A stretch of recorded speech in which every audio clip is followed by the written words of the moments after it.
Show me how.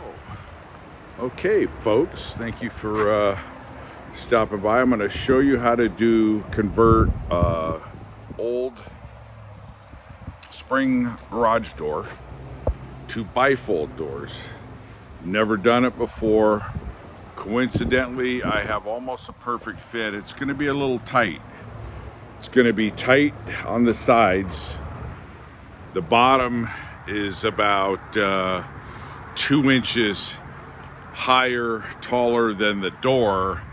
What I will do is I'm probably going to put some cinder block 2-inch, which is 1.5 inch, 1.75 inch net, fill in the bottom, and then put the entire frame on top of that, fasten into the lintel that's here. Okay, and we'll see what happens. It should be really nice. I'm pretty excited to do it. Okay, so let's begin. Just so you folks can see what I'm going to do to take the garage door off is I think I'm going to disassemble it here. Disassemble this here, and if I can, and then I'll disassemble it right here. Yeah, and I believe at that point the door will come off. Same thing on the other side, although they have a bolt here, just a bolt here, and then I'll unfasten this right here. And the door should completely disengage. Let's check it out and see what happens. You can open it if you want. All right, folks, so here's what we're doing. We've reduced the tension by putting the door up so the springs don't have too much tension, all right? And that's a way to save yourself from fighting the spring and resistance. And everything else, this is just an old corrugated aluminum door, galvanized. It's going to be nice to have an old Western place to put it at. And this is what it's looking like. We've demoed out the siding all along the front and down here. Okay. Okay, folks, so that's how it looks right now. Pretty clean, huh? Even without the doors. So here is the existing steel lintel, and I'm going to have to grind off a little bit of these bumps here, which I did on this other window that I installed, and it looks like the house was built into the window. It was so retro. Okay, so that's what I'm gonna do. All right, so we're on the next phase. Pardon the lighting. See these screws right here? These are for the jam, and they fasten at the bottom, 2 on each side at the bottom, 4 on each side at the top. These extrusions, these jam extrusions, they already have the stop, the flange stop, the door stop, so to speak, that goes on the inside when you install it. So obviously I'll be showing you that after we fasten it together, but they're being fastened together with these screws right here. Hopefully you can see them. All right, I've had to shoot this video this week because of the lighting. We're in the shade right now, and then what I'm going to do, I'm going to take my clamps and I'm going to clamp in the middle so this whole jam holds square, because it's going to be a snug fit on the width of this installation. Okay, so hang tight, don't go anywhere. All right, folks, so we fastened it, checked it with this huge square I got. This is a Hanson you could buy online. It actually folds up. It's a great square. It's a 4x3, I believe. I can check it, but I believe it is a 4x3. Yes, 4x3 square.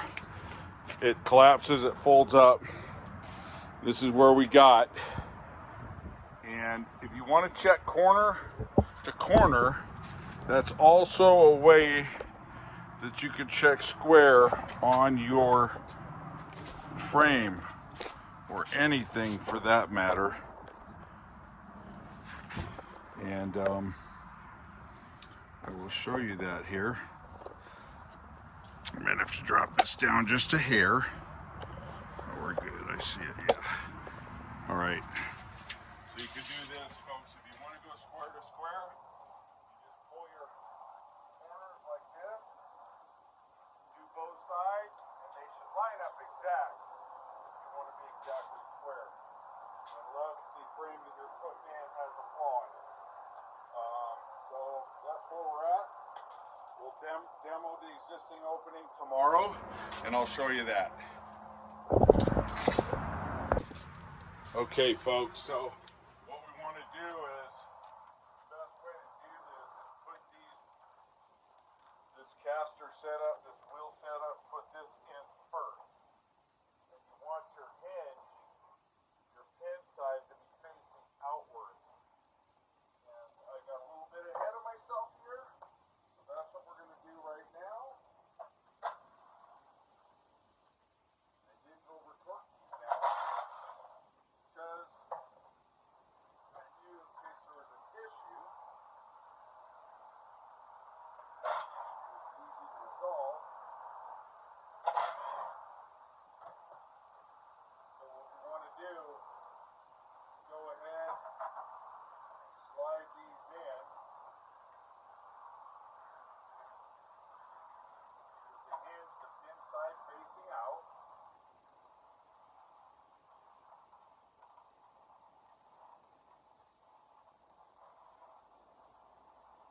Then I'll fasten this back together, and I'll show you what I was talking about on setting up a temp.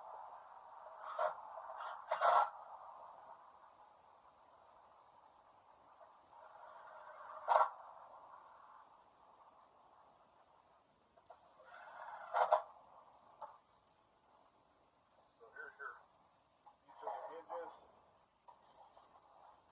for the doors, and then what I'm going to do is I cut the exact height. So whatever your height is, if you have a 96-inch height door, an 84, an 80, I'm just cutting this right in the middle, and then I'm going to clamp it.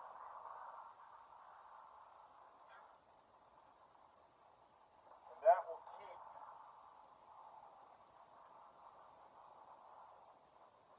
this relatively square.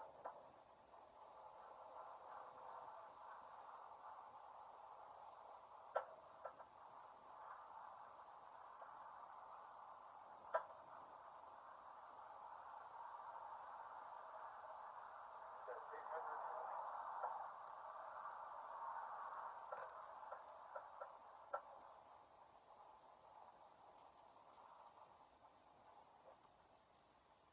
What I'm going to do is come over here, square it up, 62 and 3/4.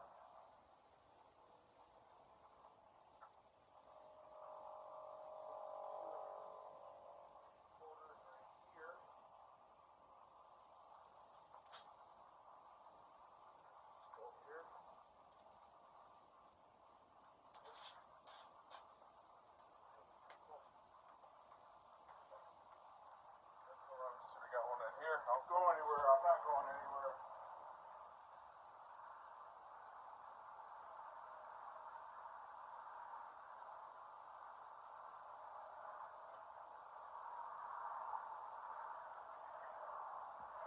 Okay.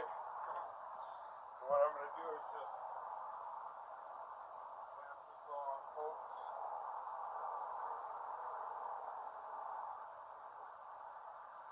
Get a better shot at holding this thing together.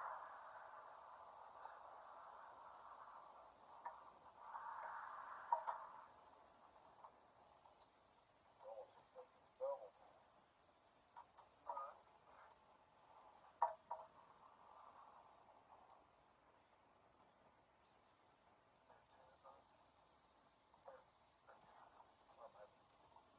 Push this flush.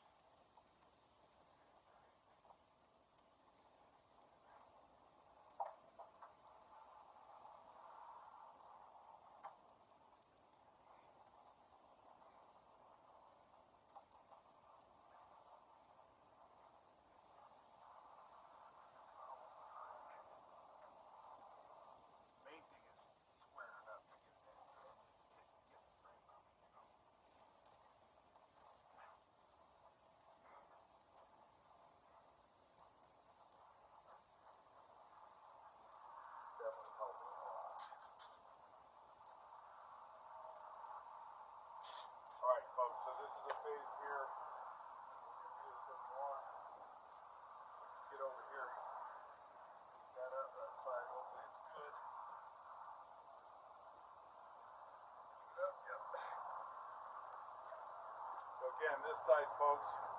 We'll be on the inside. Just walking around, Chad. Can you pick it up? Yep. And that's why I did that, folks. Yeah, pick it up, pick it up.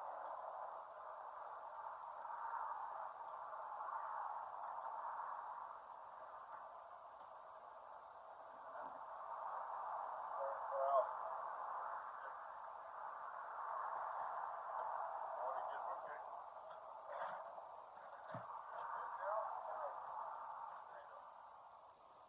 okay, folks, so there you have it. You'll see it stood up.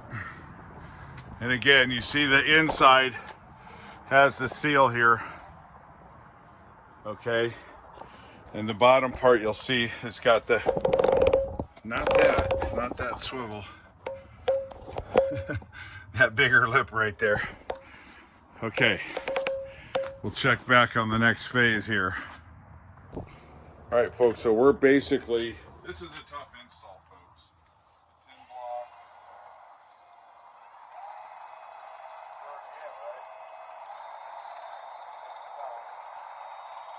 What we're doing is we're fastening the jam, then we'll go ahead and do the headpiece, which is that's all the weight. But that side, the first hinge side, once we fasten up the jam, we go ahead and put up the first panel. So what we did here is we had to go through with metal, a metal bit, a high-speed HSS bit, and then we're going to do the carbide now to go into the block. Up and forth. I grinded all this down as I showed you. Going in it all a little bit, yeah. Hard, and then go ahead and push it in a little bit, and just don't break the bit.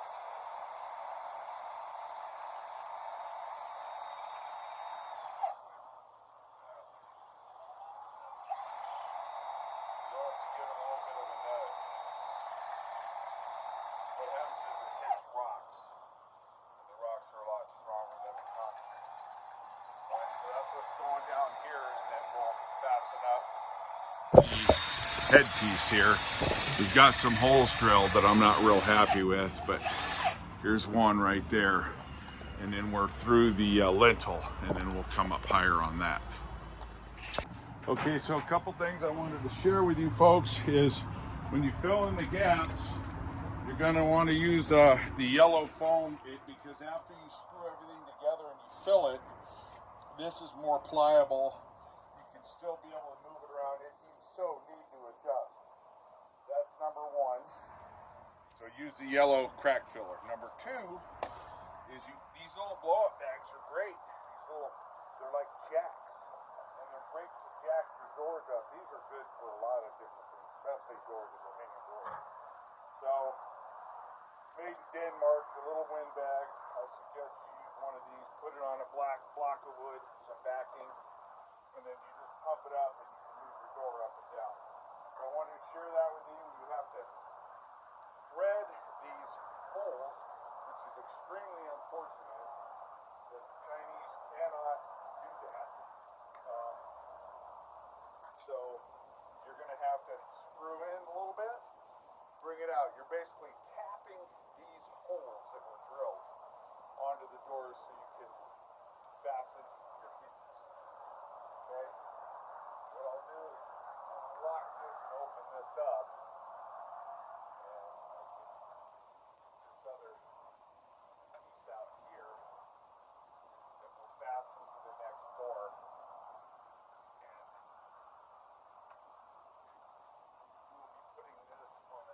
Door that has hinges here, okay, and wherever your hinges are, you're going to have to drive the screw in, back it out.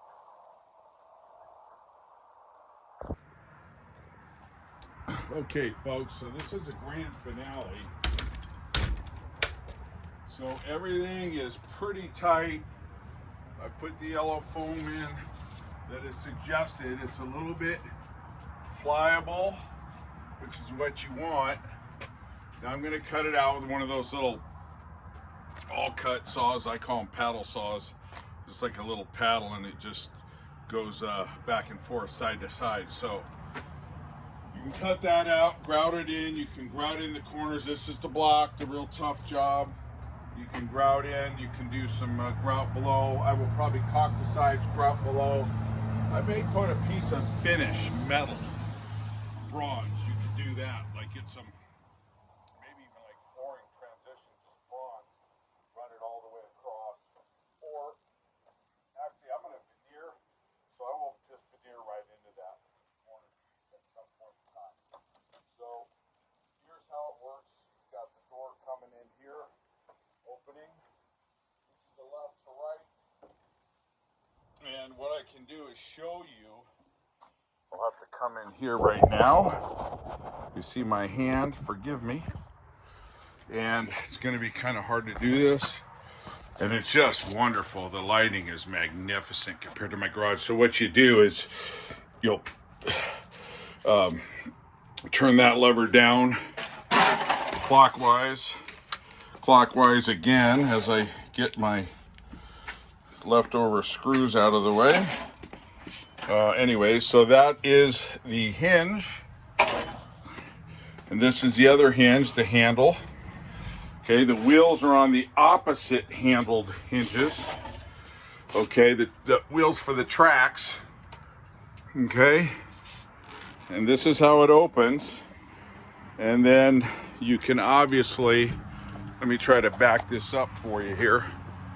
All right, see if I can get this down. All right, and hang tight here so I can get you folks in the loop. Okay, and then she just folds up into the corner as such. Now, I'm going to give you some caveats here, big time caveats. This one, you know, I had to grind out the block, the top, I had the height. So I should have been a little bit more patient on the sides.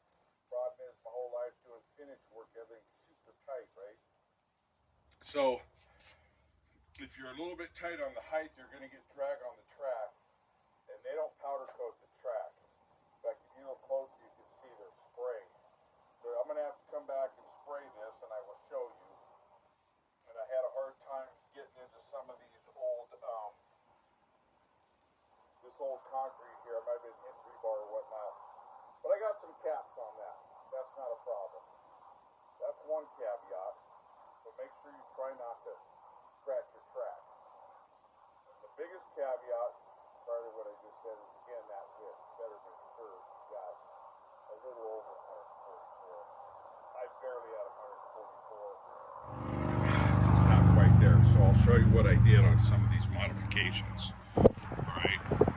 So one of them is right here. I had to shave that down a little bit because my strikes on the door would get by this, but it wouldn't get by this, the catch.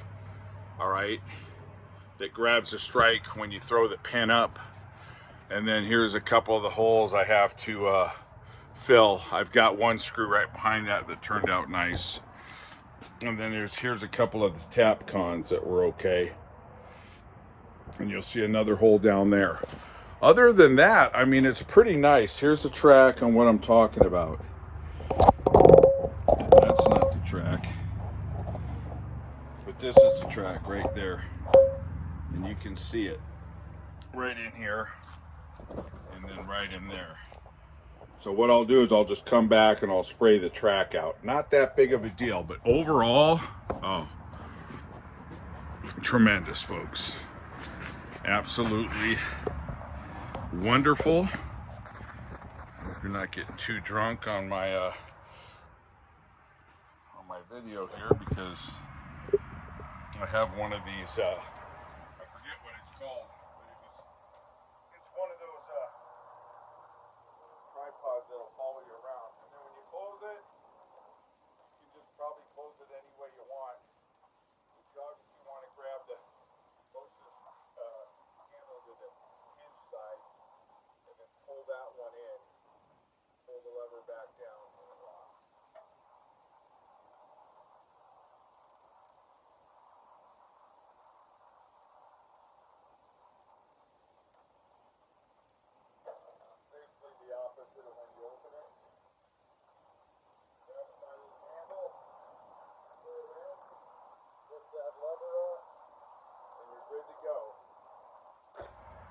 when you want to engage the lock, what you're going to do is lift up on the handle, and then you'll put your key in it and lock it. Okay, and then so those pins are coming up behind the catches. And that's it, folks. I mean, I'm pretty excited. Inside, let's see if I can show you the inside, because I think I showed you the garage from the inside, and the lighting is just fantastic. Even when I come out of my basement here, all right, so this is what I'm saying. My lighting is so much better. I have all this light. When I used to come down into this basement, all that light, you couldn't see anything in the garage. And so that's what it looks like, folks. Pretty stoked about it. Amongst all my muck in here, a little HB. All right, show me how. Just showed you how to convert your garage door to sliding glass bifold doors. Thank you for watching.